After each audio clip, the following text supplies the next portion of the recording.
80% resolusi gagal dilakukan dalam 3 bulan pertama dan akhirnya tidak dikerjakan. Itu data menurut Forbes. Kalau lu sudah membuat resolusi 2026 ataupun belum, lu perlu nonton video ini. Karena kalau misalkan enggak, ini bisa berdampak besar untuk hidup lu. Karena gue percaya kalau kita punya tujuan, punya goal yang benar, kita bisa ke depannya itu berkembang secara apa yang kita inginkan.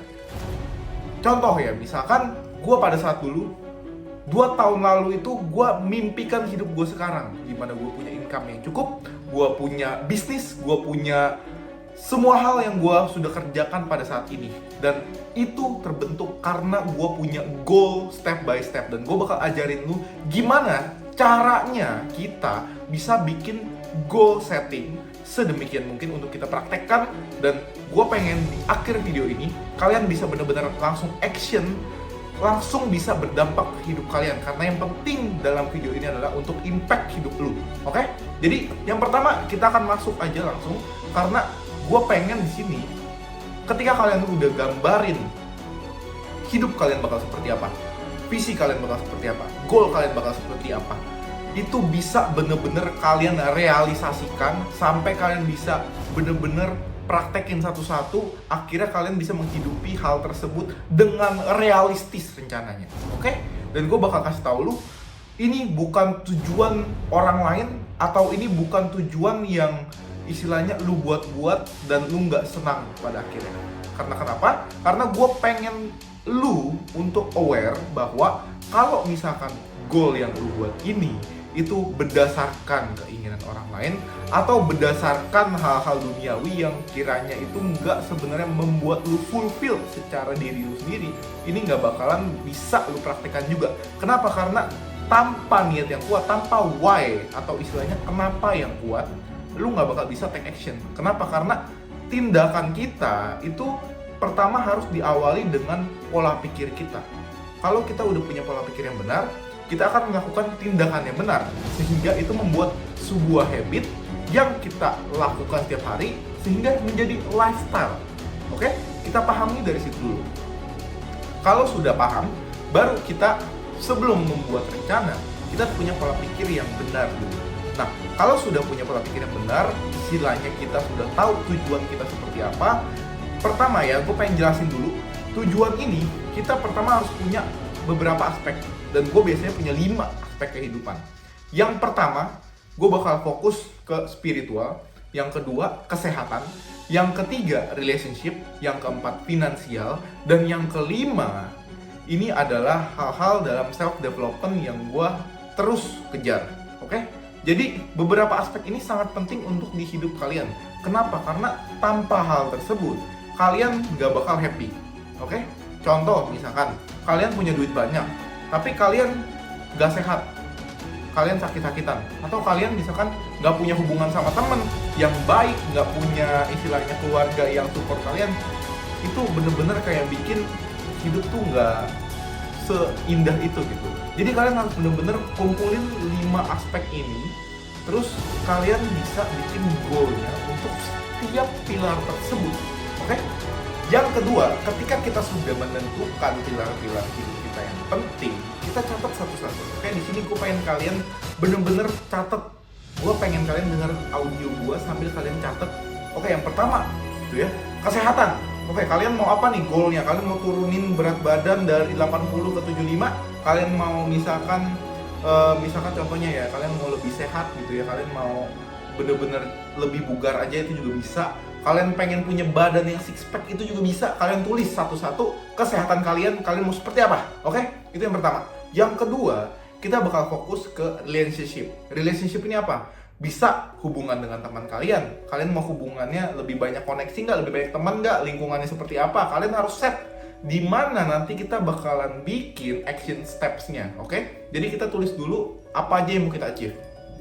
Contoh, misalkan, oke, aku mau punya komunitas bisnis. Oke, aku mau punya misalkan hubungan yang lebih baik sama keluarga aku. Aku pengen punya hubungan yang baik sama adik aku, lebih dekat. Diukurnya seperti apa? Misalkan kayak dia bisa lebih curhat sama kamu misalkan sebagai koko gitu, misalkan salah satu contohnya gitu. Itu penting banget. Oke, jadi yang berikutnya itu kita bakal masuk selanjutnya ke finansial. Nah, finansial ini tricky karena beberapa orang punya pekerjaan, punya bisnis yang berbeda-beda, dan ini preferably pasti kalian udah lebih tahu daripada aku gimana caranya kalian bikin goal bisnis ataupun bikin goal secara korporat. Misalkan kalian pengen naik pangkat kerja ataupun misalkan kalian punya goal finansial, mau ada freelance tambahan, itu juga bisa kalian masukin. Kalian mau tambah skill, itu nanti di bagian self improvement. Oke? Jadi selanjutnya kita bakal masuk ke yang self improvement dulu deh. Self improvement ini kalian bisa misalkan, oke, gue pengen misalkan tahun depan pengen bisa Mandarin misalkan, atau pengen bisa skill editing misalkan. Nah, itu kalian tulis satu-satu, kira-kira nanti kita bakal bahas lagi yang paling penting buat kalian di tahun itu, temanya bakal cocok untuk punya skill apa. Oke? Kayak komunikasi itu juga bisa. Nextnya kita bakal masuk ke dalam spiritual. Nah, tiap orang ini beda-beda, tapi gue sendiri biasanya buat spiritual goals gue, seperti contohnya ya seminggu sekali ataupun misalkan 2 minggu sekali untuk beribadah salah satunya, atau misalkan ya setiap hari juga bisa, terserah kalian. Nah, gue biasa buat goal itu juga. Dan kalau misalkan sudah buat semua goal ini, next stepnya kalian bisa bikin action items-nya. Nah, ini yang paling penting. Kalau misalkan action items-nya salah, kalian nggak bakal bisa praktekin keseluruhannya. Oke? Jadi pertama, dari goal ini mungkin kalian bakal punya banyak banget dan mungkin akan scattered banget. Tapi gua harap kalian coba pilih 1-2 dulu yang penting. Yang penting banget, yang krusial banget di hidup kalian. Oke? Kalau itu udah, baru kita bisa bikin action itemnya. Nah, action itemnya ini gue pengen kalian bisa tulis di Google Calendar kalian, di mana itu bisa diimplementasikan, itu bisa dikerjain setiap minggunya, setiap harinya bahkan. Oke? Kenapa? Karena yang paling penting dalam sistem untuk membuat goal kalian terrealisasi itu adalah sistem sehari-hari kalian. Paham? Karena kalian butuh sistem sehari-hari, daily habits yang kalian lakukan. Nah, dari awal tadi aku bilang pertama itu adalah kita punya pola pikir yang benar, kita punya tujuan yang benar, baru dari situ kita punya action yang benar. Nah, ketika actionnya udah benar, kita punya habit. Nah, habit ini kita harus bangun dulu, perlahan-lahan. Nggak mudah. Ketika kalian udah coba bikin goalnya, oke, aku mau lakuin A, B, C, D action itemnya. Misalkan contohnya tadi action itemnya apa? Aku pengen lebih sehat, oke, aku bakalan nge-gym, aku bakalan lari misalkan seminggu sekali. Itu salah satu action item. Nah, action itemnya kalian tulis dulu satu-satu, oke? Kita note itu dulu. Nah, setelah sudah buat action itemnya, ini yang paling penting, kalian harus lakuin setiap hari ataupun setiap minggu sehingga habitnya ini terbuat. Habit ini bisa terbuat ketika kalian punya pola pikir sudah menjadi identitas tersebut. Contoh, aku pengen jadi pembisnis. Aku bakal berpikir diri aku ini mungkin sebagai impostor syndrome, tapi bisa diimplementasikan secara positif, dimana aku adalah pembisnis. Oke, daily schedule aku seperti apa sih? Oke, aku harus kerjain A, B, C, D, E, F, G misalkan. Oke, pembisnis biasa lakuin ini. Aku bakal coba melakukan ini karena aku punya identitas seorang pembisnis. Sehingga kalian bisa merubah habit tersebut perlahan-perlahan, lama-lama kalian terbiasa menjadi persona tersebut. Nah, ini nggak mudah. Gua rasa ini bisa membantu hal tersebut kalau misalkan kalian kesusahan untuk membangun habit ini. Oke? Lanjut, kita bakal masuk ke terakhir, yaitu lifestyle. Dimana gua yakin beberapa goals kalian ini itu punya spending habit dari sisi lain. Kayak misalkan, oh, aku mau sehat, aku mau nge-gym. Nah, nge-gym ini kan bayarnya berapa tuh? Oh, misalkan aku mau nge-gym nih, cost-nya itu sekitar misalkan 3 juta untuk 8 bulan. Oke, dari 3 juta untuk 8 bulan itu, kira-kira aku perlu siapin berapa uang sih untuk aku sisihin setiap bulannya? Baru dari situ ketika kalian sudah punya cost structure-nya, kalian bisa juga implementasiin gitu. Jadi, yang pertama tadi, kalian punya goal-nya, kalian punya action item-nya, kalian punya spending cost-nya berapa.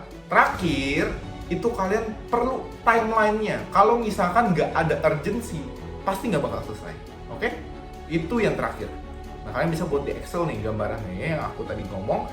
Tapi yang terakhir ini adalah timeline-nya kayak gimana? Kalian mau selesaiin itu kapan? Mungkin kalian bakalan susah buat ngehadapin deadline, tapi gue yakin itu bakalan membuat cara kalian menghadapi habit ini itu lebih cepat, lebih gercep, lebih pengen cobain. Oke, gue harus hari ini kerjain karena gue ada deadline hari ini. Itu kuncinya. Dan kalau misalkan kalian sudah punya semua prinsip itu, gue yakin kalian hidupnya bisa berubah. Dan ini adalah action items yang harus kalian lakuin dalam 2026. Selamat, kalian sudah nonton sampai akhir. Gua harap video ini bisa membantu kalian. Dan kalau emangnya lu tertarik buat konten-konten self improvement ataupun marketing seperti ini, gua bakalan kasih banyak di channel ini. Dan gua bakal kasih mungkin beberapa minggu sekali untuk kalian bisa improve diri kalian, bisa menjadi pribadi yang lebih baik lagi. Oke? Dari situ gua akan tutup video ini. Thank you semua. Terima kasih.